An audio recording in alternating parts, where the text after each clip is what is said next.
हर हर महादेव। ओम नमः शिवाय। दोस्तों, यह सावन महीना चल रहा है। यह माह भगवान को अति प्रिय भी है। इस महीने में शिव मंदिरों में जल चढ़ाने के लिए भक्तों का भीड़ जुटी रहती है। इसी महीने में एक ऐसा भी दिन है जब जल के साथ साथ दूध भी चढ़ता है।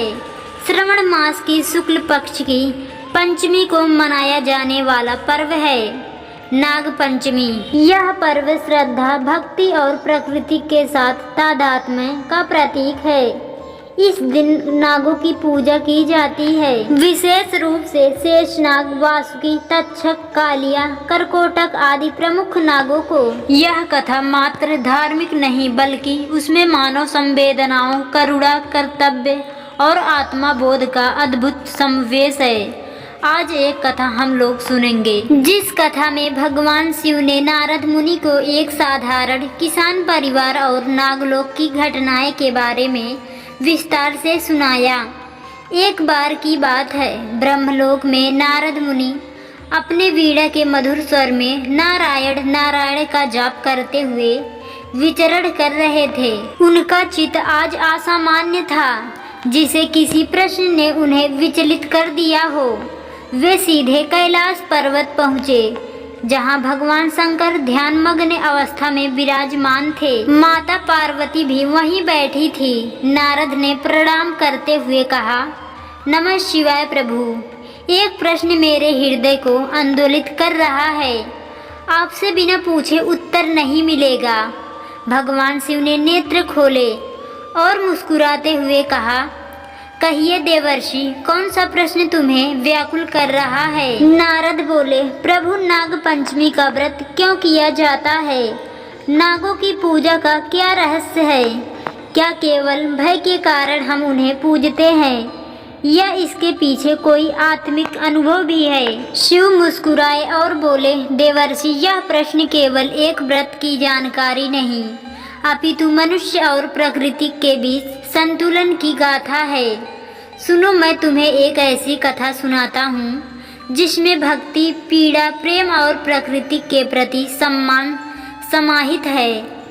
तब भगवान शिव ने कथा सुनाते हुए बोले, बहुत समय पहले एक छोटे से गांव में एक किसान रहता था, जिसका नाम था सोमू। उसका जीवन कठिन था, लेकिन सरलता और परिश्रम से भरा था। उसकी पत्नी गौरी अत्यंत धर्मपरायण और करुणामयी थी। उनके 3 पुत्र थे, हरिया, माधव और बालू। एक वर्ष गांव में भयंकर सूखा पड़ा। खेत सूख गए, कुएं सूख गए और लोग पानी के लिए त्राही त्राही करने लगे। सोमू का परिवार भी इस संकट से अछूता ना रहा। भोजन के लिए अनाज की थाली छोटी होती गई और पीड़ा बढ़ी। एक दिन जब सोमू खेत जोत रहा था, उसने देखा कि हल्की एक नोक से एक नागिन का बिल कट गया है। नागिन तड़पती रही, लेकिन सोमू को समय नहीं मिला ध्यान देने का। शाम को वह थका हारा घर लौट गया। रात को नागिन अपने घोंसले पर लौटी और अपने बच्चों को मृत पाया। उसका क्रोध असहनीय था। उसकी आंखों में आंसू थे। वह बदला लेना चाहती थी। उसने प्रण लिया कि सोमू के 3 पुत्रों को डसकर वह अपने बच्चों की मृत्यु का प्रतिशोध लेगी। अगली रात उसने हरिया को डसा, फिर माधव को और फिर बालू को भी। एक के बाद एक 3 पुत्र नागिन के क्रोध की अग्नि में समा गए। पूरा गांव शोक मग्न हो गया। गौरी तो जैसे जीवित लाश बन गई थी। उसका करुणा क्रंदन सुनकर पेड़ पौधे भी दुखी हो उठे। गौरी ने अपने बच्चों के शवों को गोद में लेकर एक ही बात कही, हे सर्प माता, हमने तुम्हारा क्या बिगाड़ा था? यदि मेरा कोई अपराध है तो मुझे दंड दो। मेरे बच्चों को क्यों छीना? फिर 3 बेटों के अंतिम संस्कार किया। उसके बाद सोमू और गौरी दोनों शमशान में बैठ गए। वह न खा रहे थे न पी रहे थे, बस एक ही प्रश्न बार बार पूछ रहे थे, हे ईश्वर, क्या यह हमारे पापों का फल है? गौरी ने निश्चय किया कि वह अपना शेष जीवन केवल पश्चाताप और सेवा में बिताएगी। उसने गांव के सारे बच्चों को अपने बच्चों की तरह दुलारना शुरू किया। सोमू ने भी खेतों में जीवों के लिए पानी के गड्ढे बनवाए और वनस्पतियों की रक्षा शुरू की। तीसरे दिन रात्रि को गौरी को स्वप्न आया। एक तेजस्वी स्त्री जो सर्प रूप में थी प्रकट हुई। वह बोली, तुम्हारे पति ने मेरे बच्चों को मारा है। यह प्रतिशोध था, परंतु अब मुझे तुम्हारी भक्ति ने स्पर्श किया है। यदि तुम नाग पंचमी के दिन मेरा पूजन करोगी और सभी नागों के लिए क्षमा याचना करोगी तो तुम्हारे पुत्र जीवित हो सकते हैं। गौरी घबराकर उठ गई। उसने तुरंत नाग पंचमी के व्रत का संकल्प लिया। उसने गांव की अन्य स्त्रियों को भी बुलाया और मिलकर एक अनूठी पूजा का आयोजन किया। दूध, चावल और धुरवा घास से नागों की आराधना की गई। पूरे मन से क्षमा मांगी गई। जैसे ही पूजन समाप्त हुआ, धरती हिलने लगी और नागराज तक्षक स्वयं प्रकट हुए। उनके साथ नागलोक के अनेक नाग उपस्थित हुए। नागराज बोले, गौरी, तुम्हारी करुणा और पश्चाताप ने सर्पलोक को भी पिघला दिया है। जो व्यक्ति अपने अपराध को समझकर हृदय से क्षमा मांगता है वह ईश्वर के निकट होता है। तुम्हारे तीनों पुत्र वापस लौट आएंगे।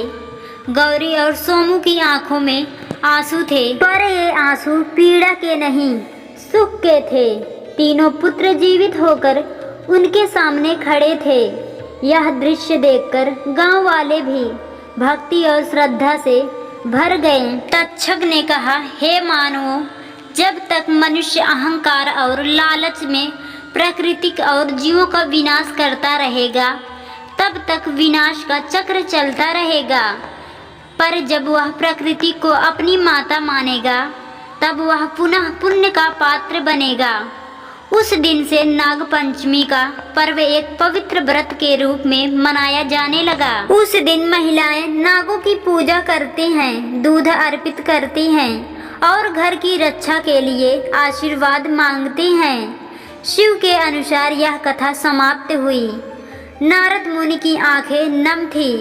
उन्होंने कहा, प्रभु, यह कथा तो केवल व्रत की नहीं, मानवता की गहराई का प्रतिबिंब है। यह दर्शाती है कि प्रकृति और जीवों के प्रति करुणा ही धर्म है। भगवान शिव मुस्कुराए और बोले, देवर्षि, यही तो धर्म का मर्म है। जब मनुष्य अपने कर्मों को समझता है और सच्चे हृदय से प्रायश्चित करता है तब सृष्टि भी उसका साथ देती है। याद रखना, जिस दिन मानव केवल पूजा की औपचारिकता में डूब जाएगा और उसके पीछे छिपे सत्य को भूल जाएगा, उस दिन धर्म भी खो जाएगा।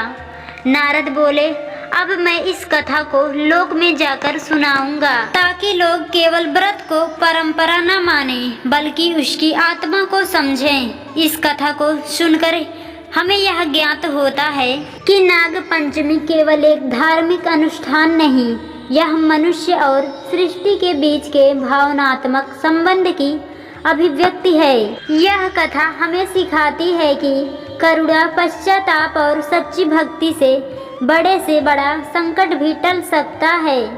हर नाग पंचमी को जब हम दूध और फूल अर्पित करते हैं तब हमें याद रखना चाहिए, हम केवल पूजा नहीं कर रहे, हम अपने भीतर की संवेदनाओं का सम्मान कर रहे हैं, उन जीवनों की रक्षा कर रहे हैं जो हमारी धरती को पूर्ण बनाते हैं। यह पर्व एक अवसर है स्वयं को देखने का, अपनी गलतियों को पहचानने का और सच्चे मन से परिवर्तन लाने का। जब हम प्रकृति के हर जीव का सम्मान करेंगे तभी धरती पर सुख, शांति और समृद्धि टिक पाएगी। हर हर महादेव।